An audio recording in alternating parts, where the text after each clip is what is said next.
ఎత్తి జీవించు తమ్ముడా, తెలుగు నేలలో మొలకెత్తినానని, కనుక నిలువెత్తుగా ఎదిగినానని.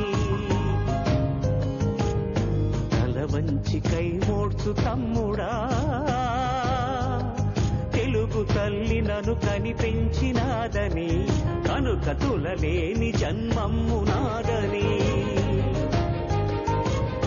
త్రైలింగధామం త్రిలోకాభిరామం అనన్యం అగణ్యం యదో పూర్వపుణ్యం, త్రిసంధ్యాభివంద్యం అహో జన్మధన్యం. తల ఎత్తి జీవించు తమ్ముడా, తెలుగు నేలలో మొలకెత్తినానని, కనుక నిలువెత్తుగా ఎదిగినానని.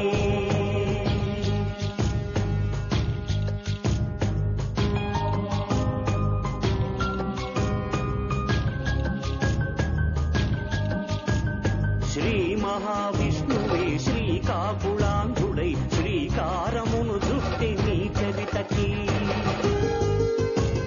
శ్రీశైల భీమేశ కాళేశుడై హరుడు ప్రాకారమును గట్టె నీ సీమకి. సింగమ్ముపై తిరుగు పురుష కేసరి శాతవాహనుడు పూర్వజుడు నీ జాతికి. పడతి సీతమ్మతో రామయ్య కొలువైన పంచవటి చాలు నీ ప్రఖ్యాతికి. తల ఎత్తి జీవించు తమ్ముడా, తెలుగు నేలలో మొలకెత్తినానని, కనుక నిలువెత్తుగా ఎదిగినానని.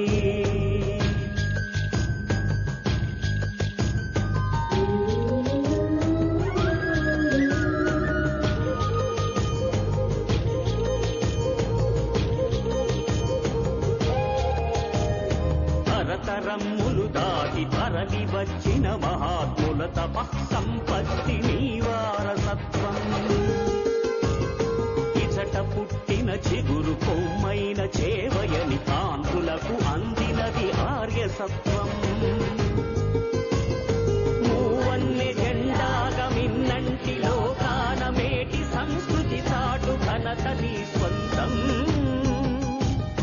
భారతాంబకు పెద్ద కొడుకుగా మనగలుగు ఆత్మ గౌరవముతో వర్ధిల్లు నిత్యం. తల ఎత్తి జీవించు తమ్ముడా, తెలుగు నేలలో మొలకెత్తినానని, కనుక నిలువెత్తుగా ఎదిగినానని.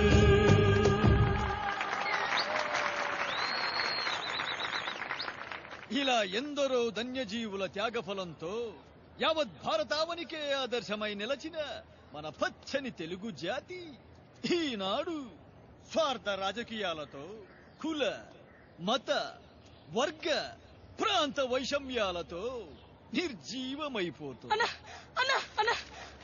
మన ఇల్లు కూర్చేస్తానన్నా, చుట్టి కడతానంటన్నా.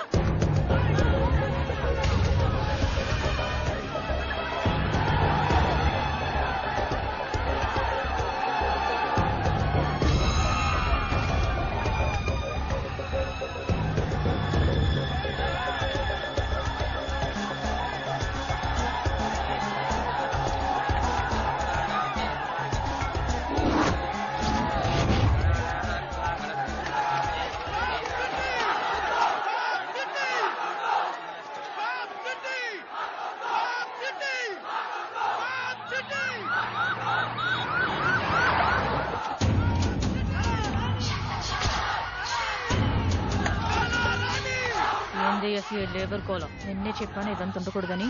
ఏం పీకుతున్నావు నువ్వు? మీరు భూమి పూజ చేసి వెళ్ళండి మేడం. ఆ చెత్త నా కొడుకుల సంగతి నేను చూసుకుంటాను.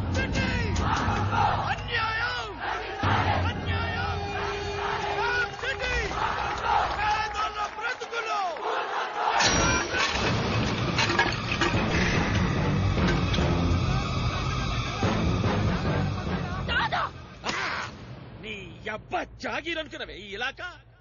ఎవల కంపలు గురుస్తావు, ఎవల బతుకులు బజారికి గురుస్తావు. ఓలనుకున్నవే జనం అంటే. నా అన్నలు, నా అక్కలు, నా తమ్ముళ్ళు, నా చెల్లెళ్ళు, నా నాయన్లు నలీడా. అధికార పార్టీ ఎమ్మెల్యే అయింది నువ్వు కూడా. ఏ పార్టీ అయితే ఏందమ్మా? మా జనం అందరి ప్రాణాలు తీస్తుంటే ఊరుకుంటానా? ఏయ్, ఛక్! మాకు నీ ఫ్యాబ్ సిటీలు, ఫ్యాషన్ సిటీలు వద్దమ్మో. మేం గరీబోళ్ళం. మాకు జర్రంత తిండి పెట్టుని ఈడనే మా జాగలోనే ఉండని. మంత్రమ్మా, నా జనం కోసం ప్రాణం ఇస్తా. కథలు పడినవా? ఖబర్దార్, ప్రాణం తీస్తా. మినిస్టర్ గారికి వార్నింగ్ ఇస్తావరా? వాళ్ళు పైసలు ఉన్నోళ్ళురా, మనం గరీబోళ్ళం. వస్తారు, చంపుతారు, ఎదురు తిరుగుతావా? అగో, ఏయ్, నేనెవరు కోపంగా కురి మీ పానానికి నా పాలు అడ్డ పెట్టా. మంత్రమ్మా, మినిస్టరమ్మా, మమ్మల్ని అందరినీ చంపనీకే కిందికి వచ్చినావు. ముందు నన్ను తప్పు. ఇగో ఈడనే కూర్చుంటా, ఈ బంధంలోనే కూర్చుంటా. నన్ను చంపు తల్లి, నన్ను చంపు. చెయ్యి, ఇటుకలేయి, సిమెంట్ చెయ్యి, మన్ని నన్ను కొండ పెట్టుండ్రి. నా సమాధి మీద సిటీ కట్టుకోండి, వచ్చుగా పైసలు సంపాదించుకోండి. నా జనం కోసం హాయిగా ప్రాణాలు ఇస్తా. దాదా అమర్రే దాదా.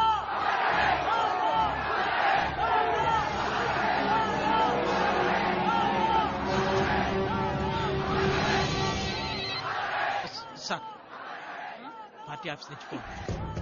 ఏనమ్మా కళారని మీరు? ఏమమ్మా మీరిద్దరు అక్కడ చేసేది? నేను కాస్త దాదా ఇక్కడ ఉన్న వాళ్ళందరికీ వేరే చోట పక్కా ఇల్లు ఇస్తా అన్నాం. ఈ ఫ్యాబ్ సిటీలో ఉద్యోగాలు గడిపిస్తా అన్నాం. అయినా వినట్లేదు సార్. మీరు ఏం చేస్తారేమో ఆ దాదాకందరికి ఫోన్ ఇవ్వు. ఎందుకంటే ఏంటన్నా, నా నియోజకవర్గం నన్ను ఎమ్మెల్యేగా చేసిన నా జనం అన్యాయం అయిపోతుంటే పార్టీని కూడా లెక్క చెయ్యా. అక్కడ టీవీ ఛానల్స్ అన్ని ఉన్నాయని నువ్వు వచ్చిపోయి మాట్లాడొద్దు.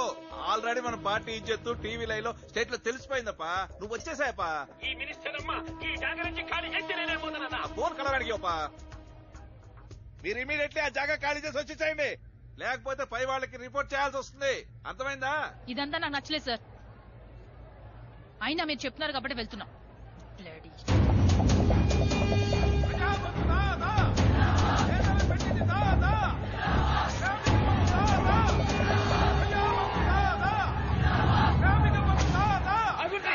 మీరేం దిగులు పడుకుని ఈ దాదా పట్టుకుండగా మీ ఇంటికి పోవు.